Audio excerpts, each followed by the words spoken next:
오늘은 방송인 박수홍 씨와 그의 가족 간에 벌어진 횡령 사건, 그 항소심 판결을 깊이 들여다보겠습니다. 이게 거의 30년에 걸친 신뢰와 금전 관계가 얽힌 사건이라 판결 하나하나가 사회적으로도 큰 파장을 낳았죠. 네, 맞습니다. 그래서 오늘 저희가 던질 질문은 바로 이겁니다. 이번 항소심 판결은 박수홍 씨에게 실질적인 정의 구현을 향한 의미 있는 첫걸음인가? 아니면 오히려 법적 구제가 가진 명백한 한계를 보여준 결과인가? 저는 이번 판결이 1심을 뒤엎는 그런 중요한 결정들을 포함하고 있다는 점에서 사법적 정의를 향한 매우 의미 있는 진전이라고 보겠습니다. 저는 그 진전의 의미는 충분히 인정합니다만 피해 규모나 그 긴 시간의 고통에 비추어 볼 때 결국 개인이 법을 통해 얻을 수 있는 회복에는 분명한 천장이 있다는 현실을 보여준 판결이라고 생각합니다. 좋습니다. 그럼 제 입장을 먼저 말씀드리겠습니다. 이번 항소심 판결의 가장 큰 의의는요, 법원이 이 사건의 심각성을 1심보다 훨씬 무겁게 받아들였다는 걸 아주 명확히 보여줬다는 점입니다. 이게 단순히 형량이 늘어난 것 이상의 의미가 있거든요. 우선 친형 박진홍 씨의 형량이 징역 2년에서 3년 6개월로 대폭 늘었고, 무엇보다 법정에서 바로 구속됐습니다. 1심에선 자유롭게 집에 돌아갔던 사람이 항소심 선고 직후 구치소로 향했다는 건 재판부가 이 사건을 가족이니까 그럴 수 있다는 식의 그런 온정주의적 시각으로 보지 않겠다는 강력한 의지를 표명한 겁니다. 가족 회사라는 이름 뒤에 숨어서 회사 돈을 사적으로 유용한 행위는 결코 가볍게 다룰 수 없다는 사회적 메시지를 던진 거죠. 그리고 더 나아가서 1심에서 무죄였던 형수의 공모 혐의를 유죄로 뒤집은 것은 정말 결정적입니다. 이걸로 이 사건은 한 개인의 일탈이 아니라 가족이 조직적으로 가담한 범죄라는 점을 법원이 공식적으로 인정한 셈이 됐고요.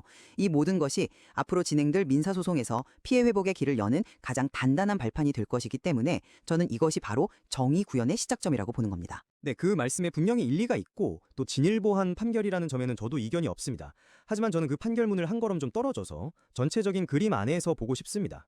그럴 때 보이는 건 희망보다는 한계에 가깝습니다. 우선 가장 중요한 형량 문제부터 보죠. 친형의 형량이 3년 6개월로 늘어난 건 의미가 있죠. 하지만 이게 최종심이 아니지 않습니까? 대법원 상고가 남아있는데 이 사건은 검찰이 아닌 피고인 측, 그러니까 친형 측만 상고를 했습니다. 이 경우에 불이익 변경 금지 원칙이라는 게 적용됩니다. 쉽게 말해서 피고인만 항소한 사건에서는 원심보다 더 무거운 형을 선고할 수 없다는 데 원칙이죠. 결국 3년 6개월이라는 형량이 사실상 이 사건의 처벌 상한선으로 확정된 셈입니다. 30년간 이어진 신뢰의 파괴와 수십억 원대 횡령의 대가가 과연 3년 6개월의 징역으로 충분한가? 이 질문을 던지지 않을 수가 없는 거죠. 또 피해 회복의 문제도 마찬가지입니다. 민사소송 청구액은 1980억 원에 달하지만 법조계에서는 소멸시효나 입증의 어려움 때문에 현실적으로 회수 가능한 금액을 최대 30억에서 50억 원 정도로 보고 있습니다. 잃어버린 것의 4분의 1도 채 돌려받지 못할 수 있다는 이 냉정한 현실, 이게 바로 제가 말하는 법의 한계입니다. 잠깐만요. 그 불이익 변경 금지 원칙 때문에 형량이 제한된다는 점은 어디까지나 절차적인 문제일 뿐이지 판결의 의미 자체를 깎아내리지는 않는다고 봅니다.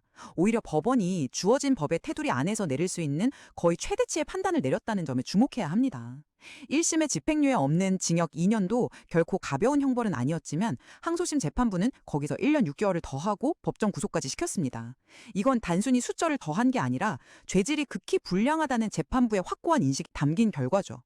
사회에 던지는 메시지의 무게가 완전히 다릅니다. 물론 법원이 제3범죄의 경종을 울렸다는 그 상징적인 의미는 저도 높이 평가합니다.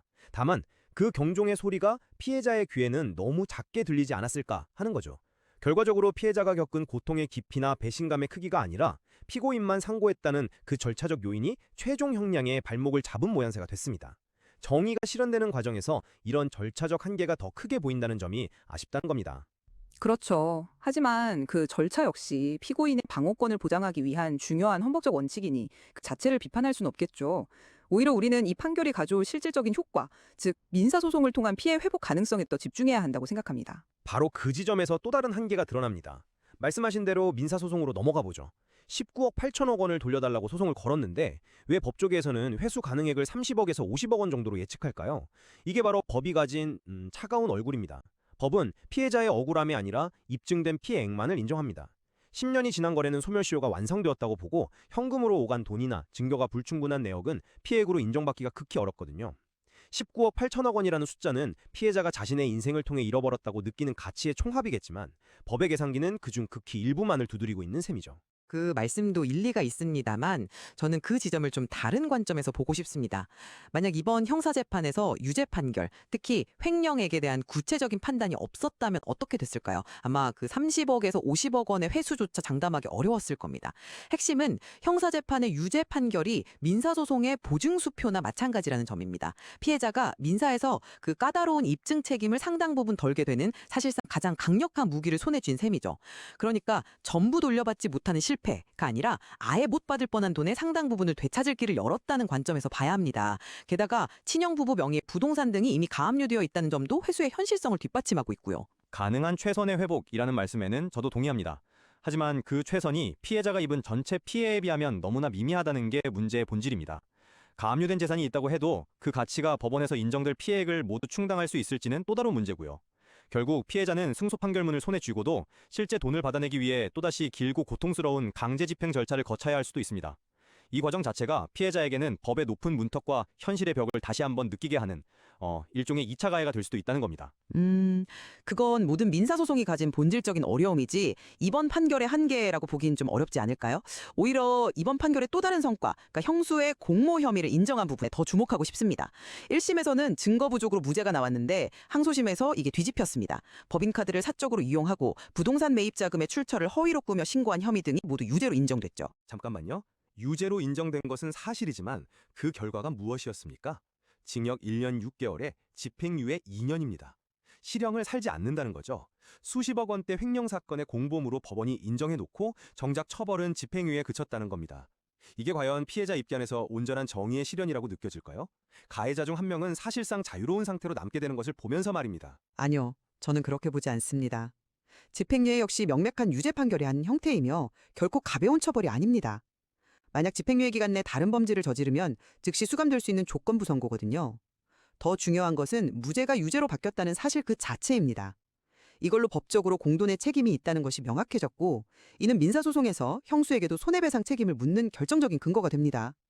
단순하게 실형을 살지 않았다는 그 결과만으로 판결의 법적, 실질적 의미를 축소해서는 안 된다고 봅니다. 이 판결이 없었다면 형수는 민사 책임에서도 완전히 벗어날 수 있는 길이 열려 있었을 겁니다. 법리적으로는 그 말씀이 맞습니다. 하지만 대중의 법 감정이나 정의의 관점에서 본다면 이야기가 좀 다릅니다. 이 판결은 거액의 재산 범죄에 가담해도 주범이 아니면 실형은 피할 수 있다는 잘못된 신호를 줄 수도 있습니다. 범죄의 심각성에 비해 책임의 무게가 너무 가볍게 매겨졌다는 비판을 피하기 어렵죠. 피해자에게는 공범에 대한 단죄가 미완성으로 끝났다는 상실감을 줄 수 있는 대목이고요. 법적 책임은 인정했지만 그에 상응하는 처벌이 이루어졌는가에 대해서는 여전히 큰 물음표가 남는다는 것이 제 생각입니다. 하지만 법원은 법 감정만으로 판결할 수는 없는 기관입니다. 가담 정도, 범죄로 얻은 실질적인 이익, 반성 여부 등 여러 양형 요소를 종합적으로 고려해야 하죠. 아마 재판부는 친형이 주도적인 역할을 했다는 점을 참작했을 겁니다. 중요한 것은 1심의 허점을 바로잡고 공동 책임을 법의 이름으로 확인했다는 사실입니다. 그것만으로도 진실 규명에 있어선 결정적인 진전이라고 평가해야 합니다. 그 진전이 피해자의 눈물을 완전히 닦아주기에는 역부족이라는 점을 다시 한번 지적하고 싶습니다. 형사처벌은 상한선이 정해졌고 민사배상은 전체 피해에게 턱없이 부족하며 공범 중 한 명은 실질적인 수감 생활을 피했습니다. 각 단계마다 조금씩의 진전은 있었지만 그 결과들을 모두 모아놓고 보면 결국 완전한 정의와는 거리가 먼 어딘가 아쉬운 그림이 그려지는 거죠. 자, 오늘 논의를 정리해 보겠습니다. 저는 이번 항소심 판결이 친형에 대한 형량을 가중하고 법정 구속했으며 1심에서 무죄였던 형수의 공모 혐의까지 유죄로 인정했다는 점에서 법적 정의를 향한 중요한 전환점이라고 봅니다. 이 판결이 있었기에 비로소 민사소송을 통한 실질적인 피해 회복의 길이 열렸고 이는 분명한 진전입니다. 반면에 저는 이 판결이 거둔 성과에도 불구하고 불이익 변경 금지 원칙에 따른 형량의 한계, 그리고 청구액에 한참 미치지 못하는 예상 배상액 등 우리 법제도가 가진 현실적인 벽을 명확히 보여준 사례라고 생각합니다. 피해자가 겪은 배신감과 상실을 법이 온전히 채워주기에는 여전히 부족한 부분이 많다는 것을 확인시켜준 셈이죠. 하나의 판결을 두고 그 의미와 한계를 얼마나 다른 시각으로 해석할 수 있는지 다시 한번 확인하게 되네요. 사법부의 판단은 내려졌지만 이 사건이 우리 사회에 던진 신뢰와 배신 그리고 회복의 문제는 앞으로도 계속해서 곱씹어볼 질문으로 남을 것 같습니다. 그렇습니다.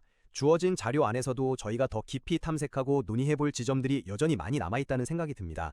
오늘 논의는 여기까지입니다.